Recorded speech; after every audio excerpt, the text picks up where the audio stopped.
செப்டம்பரில் சண்டைக்கோழி 2 தொடங்குகிறது. விஷால் இப்போது சுசீந்திரன் இயக்கத்தில் பாயும் புலி படத்தை முடித்துவிட்டார். அடுத்து பாண்டிராஜ் இயக்கத்தில் நடித்துக் கொண்டிருக்கிறார். அந்த படத்தை தொடர்ந்து அவர் லிங்குசாமி இயக்கத்தில் சண்டைக்கோழி 2ஆம் பாகத்தில் நடிக்க இருக்கிறார். அப்படத்தின் படப்பிடிப்பு பாயும் புலி பட வெளியீட்டிற்கு பிறகு தொடங்கவிருக்கிறதாம். பாயும் புலி படத்தை செப்டம்பர் 4ஆம் தேதி வெளியிட இருக்கிறார்கள். செப்டம்பர் 9ஆம் தேதி சண்டைக்கோழி 2ஆம் பாகத்தின் படப்பிடிப்பு தொடங்கவிருப்பதாக இயக்குனர் லிங்குசாமி தெரிவித்திருக்கிறார்.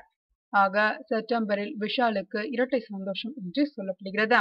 இந்த ஆண்டின் தொடக்கத்தில் சுந்தர் சி இயக்கத்தில் விஷால் நடித்த ஆம்பள படம் வெளியானது. செப்டம்பரில் பாயும் புலி வெளியாக இருக்கிறது.